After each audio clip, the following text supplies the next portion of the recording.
Inside the sealed classroom, 25 years later, new words appeared. It's still hungry. No one had entered. No one. But what happened next will change everything. But first, let's go back to the beginning. It was the kind of morning that made your bones feel older than they were. Cold rain carving tiny rivers down the windows of Hill Ridge Middle School, gray skies pressing low over the town like a lid about to seal something in. Ed Harmon, the school's janitor for nearly 3 decades, made his usual rounds humming an old tune from the war. He paused briefly outside room 2B, where the muffled hum of morning chatter was strangely absent. He knocked once, then again, harder. No response. The knob was cold and unyielding, locked from the inside. Odd, but not alarming. Not yet. He tried his master key, which turned but did nothing. The door wouldn't give, even when he leaned his shoulder into it. At first, he thought the frame had swelled from the damp air, but when he peered through the narrow glass strip embedded in the door, something hit him. No movement, no silhouettes, just an eerie, unwavering stillness. By 9:20 a.m., Principal Teresa Duval had called the fire department. By 9:45, the door was off its hinges, and a silence louder than sirens poured out. The room was clinically empty, desks lined up in rigid rows, textbooks untouched, chairs neatly tucked in. 22 students and 1 adult had vanished without disturbing a single object. No backpacks, no clothing, no spilled ink or overturned chairs. Only one thing had changed since the last time anyone had seen the room. On the chalkboard, written in a hurried but legible hand, was a single line. "We did what we were told. Now you must too." The chalk dust still hung faintly in the air. Ms. Fletcher's handwriting was confirmed by multiple samples from faculty files. Her lesson plan was still open on her desk, its objectives frozen on team discussion, ethical choices in crisis scenarios. Investigators noted the clock on the wall had stopped at 8:12 a.m., the precise time when Ed remembered passing by. Within hours, the FBI descended. Agents in dark suits and grave expressions sealed the room, confiscated security tapes, which oddly cut to black from 8:10 to 8:13, and ordered silence from all staff. Officially, the case was labeled a mass missing persons incident. Unofficially, it became something else entirely. Room 2B has not been used since. The chalkboard was never wiped clean. Today, it sits under reinforced glass in a federal containment archive. Visitors aren't allowed to speak in the room. Some say the message reappears even when erased. Others claim the air still smells faintly of chalk and ozone. All that is certain is this: 23 people went into that room, and not one came out. By the time Hill Ridge Middle School was officially closed in 2006, its windows boarded, its lawn overgrown, and its story reduced to whispers and unfinished sentences most had chosen to forget. The town moved on, at least on the surface. A new school was built across town, modern and brightly lit, the kind of place where fear felt absurd. But Ryan Colton hadn't forgotten. He couldn't. In 1998, he was a fresh-faced substitute teacher, 32 years old and eager to finally earn a permanent post. 2 weeks before the incident, he had been called in to shadow Ms. Karen Fletcher, the school's longest-tenured homeroom teacher, known for her ironclad classroom management and unnerving precision. She requested time off for a routine doctor's appointment on October 13th. Ryan had been scheduled to cover her class that day. Instead, the classroom and everyone in it was gone by the morning of the 12th. Ryan never stepped foot inside room 2B, but in the years that followed, he couldn't escape its gravity. He found himself returning to the archived district logs, reviewing the attendance sheets, class rosters, cafeteria schedules, and custodial reports. He even wrote letters to the families of the missing under the pretense of personal healing. Few replied. Fewer still agreed to meet. But those who did gave him fragments, breadcrumbs that led nowhere, except for one. Dana Holloway, a nurse who had relocated to Portland in 2001, agreed to meet Ryan at a diner off the interstate. She kept a laminated photo of her daughter Lacey in her wallet, faded and soft at the edges. Dana hadn't come looking for closure. She didn't believe in it anymore. But when Ryan gently asked if Lacey had said or done anything unusual the night before she vanished, Dana hesitated. Her fingers trembled slightly against her coffee mug. "She asked me if the man in the field was real," she finally said. Ryan blinked. "What man?" "She wouldn't say, just that he'd been standing too close to the windows lately." Dana gave a brittle laugh. "I told her it was probably someone from the farm next door, but she shook her head and said, 'He doesn't have a farm. He's waiting for us to say yes.'" Ryan didn't sleep that night. He pulled Ms. Fletcher's lesson logs, digitized yellowed scans with her neatly slanted cursive, and found a pattern buried in routine. Every student who vanished had been marked non-compliant within the same week. No context, no follow-up, just that word, repeated like a warning. Non-compliant. Something, or someone, had been testing obedience. It began as a whisper, a name passed down in children's dares and late-night sleepovers. "The man in the field." Hillridge kids would speak of him with the same reverence reserved for things they didn't fully understand. Half joke, half warning. The older kids swore they'd seen him standing in the cornfield behind the school at sunset, just beyond the last row. Perfectly still, facing the building, never moving, never leaving. Adults laughed it off. Urban legends were currency in rural towns, and every place had its bogeyman.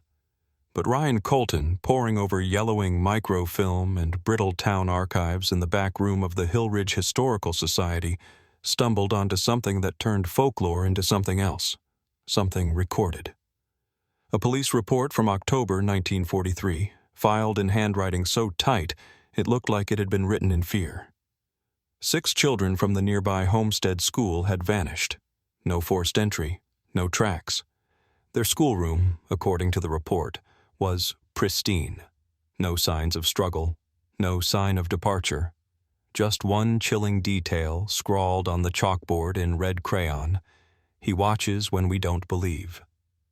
The report had been filed and sealed, labeled psychological disturbance due to wartime strain, and passed off as mass hysteria. But Ryan, now familiar with the shape of this pattern, dug deeper. Witness statements collected at the time mentioned the children complaining of dreams in the week before their disappearance. Dreams of a tall man with a round hat and no eyes standing in the corn. One teacher, Ruth McKinney, had scribbled a private note in the margin of a lesson plan, never filed officially. One of the girls, Ginny Price, refused to sit near the back windows, said the man didn't blink, said he knew her name. Ryan pulled out a calendar. October 12th, 1943. 55 years to the day before the Hillridge event. What had first seemed like a coincidence, the man in the field myth, now revealed itself as a recurring footprint, repeating across generations. Ryan mapped the disappearances, lining up notes from both cases. Each had a calm before the storm, a quiet spell that settled over the school grounds, almost too quiet. Reports of static on nearby radios, birds vanishing from the trees, and always, always, the message. A written phrase left behind, not in panic, but in calm, obedient script, as though the act itself was a final assignment, executed under watchful eyes. The man in the field didn't need to chase them. He only waited. The notebooks came wrapped in butcher paper, brittle at the corners, tied with the kind of twine you find in farm sheds and forgotten basements.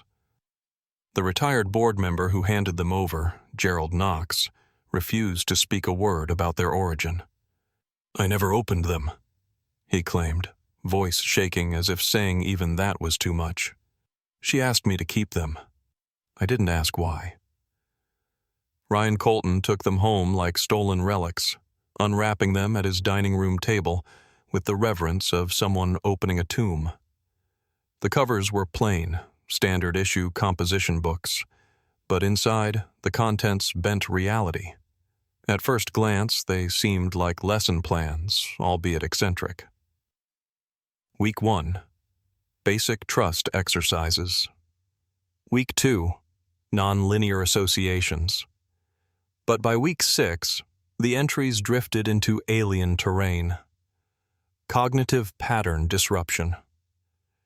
There were diagrams, hand-sketched geometries that defied visual logic, triangles folding into cubes, lines spiraling into themselves without clear origin or end. One page instructed students to stare at a Mobius glyph for 8 uninterrupted minutes while reciting syllables not found in any phonetic language Ryan had ever encountered. Another passage read, "Syllable groupings trigger mild nausea in 60% of subjects. Monitor disassociation window for entries into Mode B." Mode B? It wasn't education. It was conditioning. Week 7 was titled Compliance Testing. The tone shifted from experimental to clinical. Each student's name was listed beside cold behavioral notes. Lacey Holloway, resistant, vocal rejection, tremor observed. Derek Chandler, compliant during Phase 1, accelerated auditory mapping. Jonah Kessler, demonstrated pre-speech synchronization, elevated pulse. They weren't learning. They were being shaped. Then came the final entry, dated October 11th. No lesson plan, no timestamps, just one sentence, underlined twice. Tomorrow, the doorway opens. Ryan read it over and over, each time feeling the temperature in the room drop just a degree more.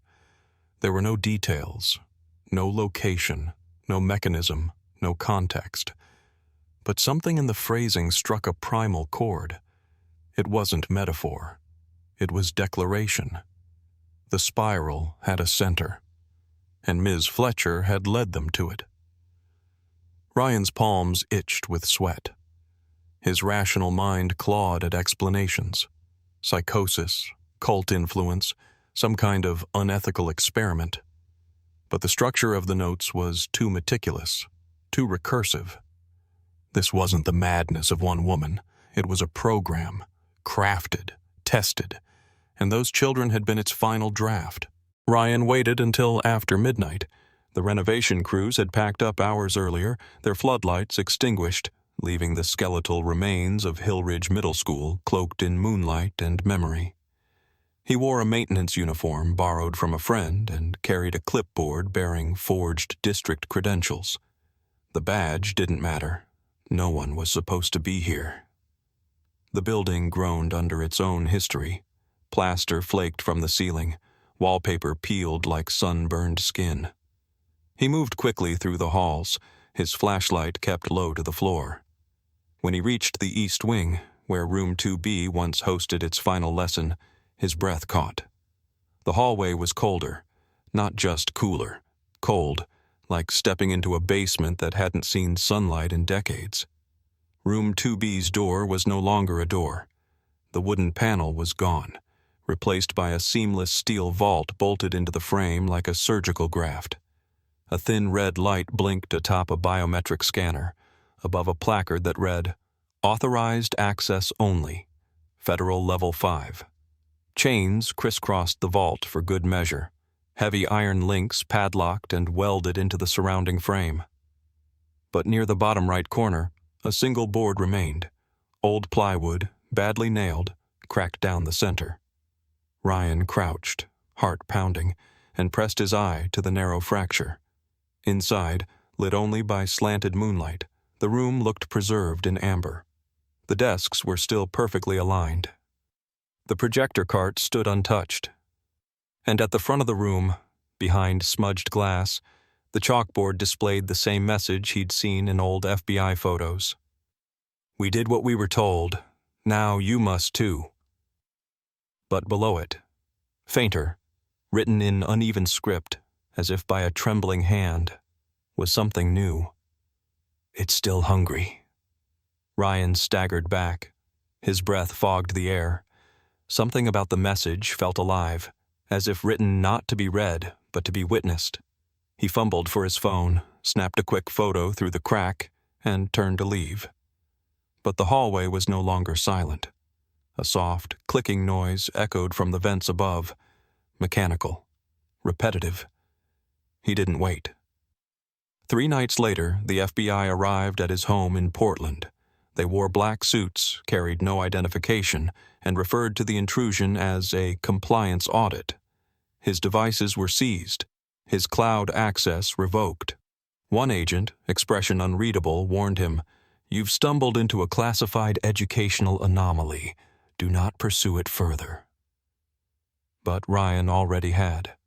He had forwarded the image, blurry but legible, to one person he trusted beyond fear, investigative journalist Rachel Penner. She replied within 10 minutes. "Meet me tomorrow. We need to talk. It's real." Rachel Penner had never believed in ghosts.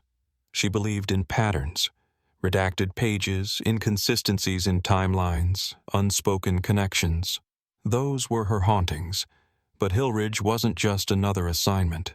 It was blood deep. Her cousin Eli had sat in room 2B on that rain-slick October morning, 13 years old, a scraped chin, a math quiz in his backpack. Gone like smoke. For years, the official narrative remained unchanged. A tragic, unresolved disappearance. Anomalous. A freak event. But now, holding Ryan's grainy photo in her hand, she felt something shift. Like the floor of a long-sealed vault groaning under pressure. Within days, she filed a Freedom of Information Act request targeting obscure Department of Defense subcommittees active in the late 90s. Most yielded nothing. But one obscure project, Cyclamen, returned a partial hit, not much. A line item buried inside a 2003 oversight report from the Office of Experimental Defense Protocols. Project Cyclamen. Development of Adaptive Dimensional Cognition Metrics, ADCM, through applied minor testing environments. Status: terminated. Location code: HDS or 002. HDS. Hillridge District School. Rachel's pulse spiked. Cyclamen wasn't a theory. It was the foundation. She scoured digital archives, consulted whistleblower forums, and tracked down a name attached to internal memos. Dr. Natalie Reines, a neurocognitive researcher listed under the Defense Advanced Research Projects Division. Reines had testified before a closed congressional panel in 2002 about instability risks in neuroelastic thresholds under age 15. Buried within a transcript she acquired through back-channel contacts was a single damning paragraph. Children exhibit faster adaptation to non-Euclidean environments, particularly when linguistic and symbolic logic is disrupted in controlled conditions. Subjective reality tolerance is highest among pre-adolescents. Hillridge was the cleanest data pool before it broke protocol. Rachel didn't sleep that night. The final blow came in a separate transcript, an internal debriefing with Ms. Karen Fletcher, conducted 5 days before the disappearance. The file was nearly erased, most pages blacked out, but what remained was clear. Fletcher had volunteered. She'd been promised full disclosure of her late husband's classified military service in exchange for her cooperation. She asked no questions. She only followed orders. The last page contained a handwritten note, presumably her own. "I will follow protocol. I understand they may not return." Rachel stared at the sentence for a long time, not because it shocked her, but because of the calm acceptance woven into every word. This wasn't panic, it was procedure. The whistleblower called themselves Owlglass. No return address, no traceable metadata.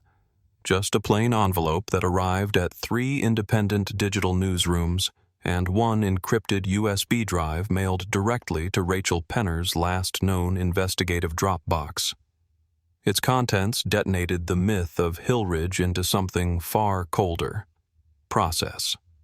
The file was simple. 4 thermal scans, a 43-second video clip labeled HDS OR 002 re-entry log, and a typed summary with one line bolded in red. Containment integrity breached. Room 2B exhibits persistent non-local thermal residue. The first scan showed the familiar outline of the classroom, desks aligned, blackboard intact, but the heat bloom was wrong. The walls weren't reflecting environmental temperature, they were emitting their own. A uniform glow pulsed in geometric patterns, fractals blooming outward from a single focal point. The second scan pinpointed that origin, the center of the room. A single desk, identical to those used at Hillridge in the late 90s, had returned. According to a time-stamped inventory, the room had been stripped and sterilized after the disappearance. That desk should not exist, but it was there. The third scan zeroed in on the object atop it, a standard-issue spiral-bound notebook, warped slightly with age, its wire binding oxidized and flaking. Yet inside, its pages remained untouched. The handwriting matched several samples from the missing students' cumulative files. Eli Penner's was confirmed among them. Page after page, the same phrase repeated. He said we were the lesson. Every word etched with a slow, deliberate hand, as if written by someone with all the time in the world and none of it left. And then, on the final page, 3 words added in a different pen, shakier, thinner. Don't teach it again. No personnel identifiers were included in the report, no signatures. But the leaked video showed one frame, a hazmat-suited figure backing away from the desk, visibly shaking. Behind them, the chalkboard lit faintly in the infrared as though still radiating residual energy. The Bureau made no comment, no press release. But in the days that followed, locals in Hillridge began to notice strange activity. Clusters of unmarked black vans parked outside the shuttered school, drones hovering over the cornfield at dawn, and men in plain clothes moving like they were mapping radiation zones. Rachel vanished the same week. Ryan received her final voicemail on a stormy Wednesday evening. Her voice was steady but empty, like someone who had stopped hoping for answers. "It's repeating," she said. "Not the event. The question." The Hillridge School District no longer lists a building by that name. County maps show a residential development that doesn't exist, its zoning records corrupted, its permits pending. The street where Hillridge Middle once stood is still there, but GPS systems reroute around it. Locals call the lot the quiet ground. Children avoid it instinctively. Dogs won't cross its edge. And yet, Room 2B persists. Now designated a Level 3 containment zone under the Bureau's Experimental Anomalies Division, the room no longer functions as a place of learning. It is a vault within a vault, walled in, sealed, watched. Only those with federal Level 3 AE clearance may enter, and none of them speak publicly. But in early 2025, one detail leaked through an internal security memo later shared with select congressional aides. The chalkboard changed. No one had entered the room. No physical breach was recorded. Surveillance footage of the vault shows no movement, no disturbance. And yet, beneath the original message left by Ms. Fletcher, still crisp after nearly 3 decades, 3 words appeared in a familiar, juvenile hand. "We forgive you." Analysts ran handwriting comparisons against archived assignments from the missing children. All evidence pointed to the same impossible conclusion. The strokes matched. So did the emotional cadence, the slight leftward tilt in the W, the hesitant roundness of the G. It was real, and it wasn't written by anyone living. Ryan Colton now lives in quiet exile. He left Portland in late 2024 and moved east, closer to the border of nowhere. His house is modest, his windows taped over. He rarely answers the phone. He doesn't write anymore, but on the wall above his desk hangs one photograph, faded, curled at the corners. The original message, snapped through that crack in the boarded window. We did what we were told. Now you must, too. He's memorized every curve of the chalk lines. He knows the exact distance between the periods. Some nights he wakes at 3:17 a.m. sharp, throat dry, air heavy, convinced he hears chalk moving just outside his bedroom. Sometimes it's just a single stroke. Other nights he hears a whisper. It's always the same voice, young, careful, barely audible, Lacey's voice, and always the same phrase. He said, "We were the lesson." Ryan no longer asks who he is. He only wonders how many more lessons are left.